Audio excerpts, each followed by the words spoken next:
The United States of America is known as the nation of nations because it houses hundreds of millions of people from countless origins invited by Lady Liberty's offer of refuge.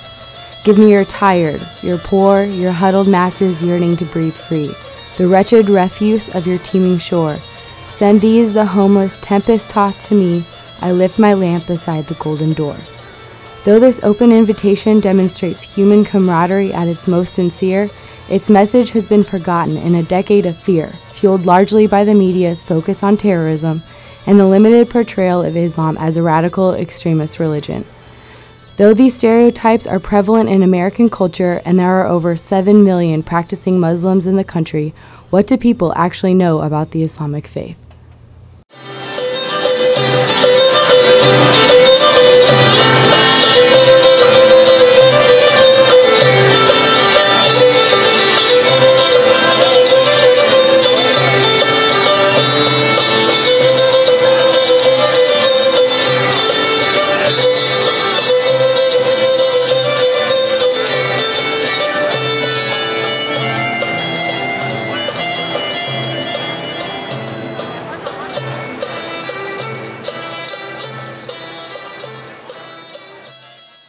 It's based in the Middle East.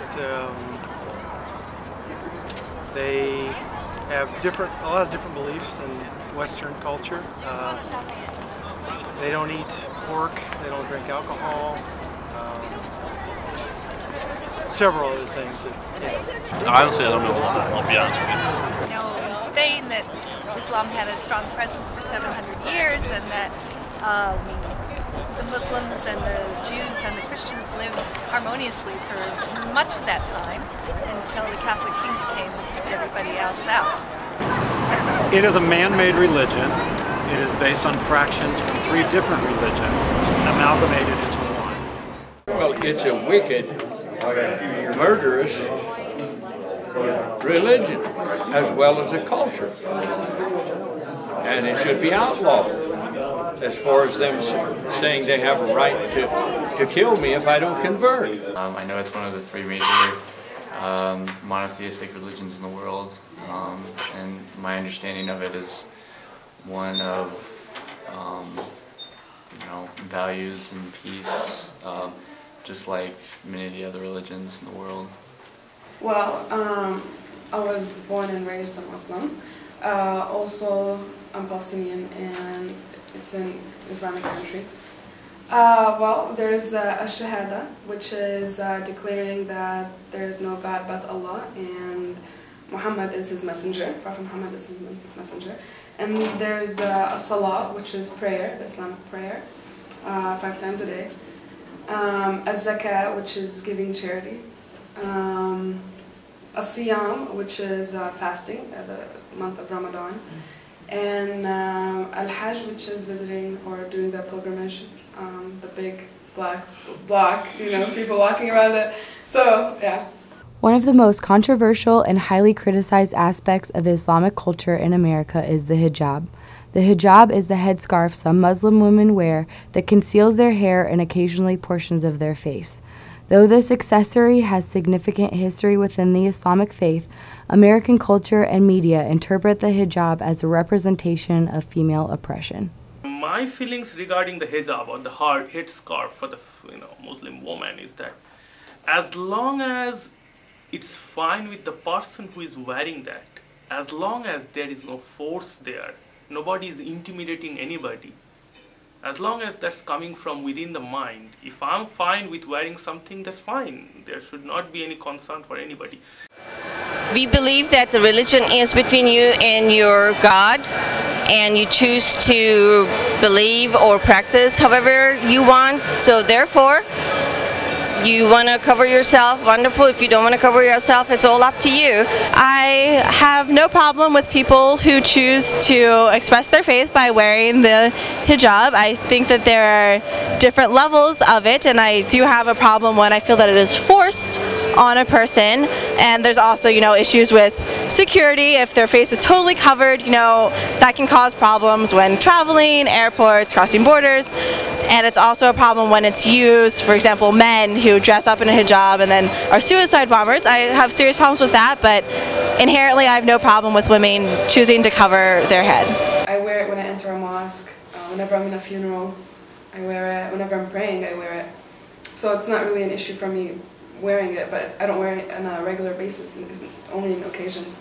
I think it's a shame for women to be so repressed in that culture, and I'm surprised that American women would stand up or support the Muslim faith when it's so repressive towards women and children. Not knowing enough about their background, religion, beliefs, I can't make a judgment. To me, it's interesting just for the concept of, as an American, seeing that and knowing, you know, some of the concepts of, behind. I don't think it may be outdated, but if there's a purpose for it, go ahead. And well, with me, it's different. So. There's all this debate about, you know, is it oppressive or not? In some ways I feel like it's oppressive. Personally, like if somebody told me you should cover your hair, I feel like that's being forced upon me. But there are lots of people I know who embrace it and wear it because they feel like it's, they're showing their love for God, or it's good because of they're protecting their feminineness or whatnot. I always ask this question when people wonder why do Islamic women, Muslim women wear hijab, and then I say, why do nuns wear that hat? You know what I mean? Or, you know what I'm talking about. So it's the same thing. They feel like if they feel it's something important to them and they feel comfortable with it, then why not? They're practicing their religion. So why is it okay for a nun to wear that on her hair or on her head, and it's not okay nowadays in the media for a Muslim woman to practice her faith?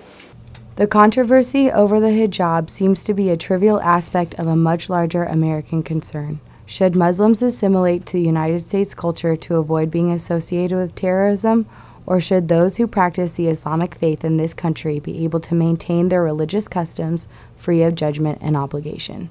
At some point you will have to adapt to this culture, not necessarily become exactly like this culture. Like for me, right now I'm in America, and my whole life I was born and raised in Palestine, and I have the Arabic culture and the Palestinian culture with me, and it's not like it's going away and now I'm assimilating to American culture. But I feel like wherever culture I'm at, you'll have to at some point adapt to this culture. If they want to live here, they should adopt our culture and learn our language. I think it's hard not to assimilate, but in some ways it's easy to just stay in your own bubble for as long as you possibly can, especially if you have people who are similar to you in their values and beliefs. I think they should follow the laws of our land. Yeah, is that like to assimilate with something? I don't have to lose what I am. You know, I don't have to lose. I can be what I am, and still I can interact with all the people. I can take all the good things, right? That's assimilation. Assimilation doesn't mean that, you know, you have to lose what you are. You don't have to become an American who is living here for 300 years. There is no need that. This country allows you to be what you are, and still you can interact and you can enjoy and you can be a part of the society. And I think a huge amount of Muslims are like that, you know. They lived here for a long time, they contributed, and they are here. So that's why America is so beautiful. That's why it's a free market and, you know, liberal country where, you know, you can be a part of what's going on without losing what you are. Rather they should or shouldn't is something I can't say. Unless you ask me, am I happy that I've assimilated to American culture? I guess yes. We're living in America. That's just what you said. We live in America. The land of the free, the home of the brave. We live in America. You do as you choose. We are a nation of choices. You can practice the Islamic faith here in the United States. You can be a Catholic in the United States. You can be a Christian in the United States. The fairy tale that is told is that you can be a minority in the United States and you have equal protection under the law. Iranian-American human rights activist Manaz Afkami once said that we have the ability to achieve, if we master the necessary goodwill, a common global society blessed with a shared culture of peace that is nourished by the ethnic, national, and local diversities that enrich our lives. In the years following the tragic events of September 11, 2001, the United States has allowed fear to govern its policies, both internally and internationally. Now, as the 10th anniversary of 9/11 approaches, perhaps America can restore its original glory as a hospitable, diverse, and free nation.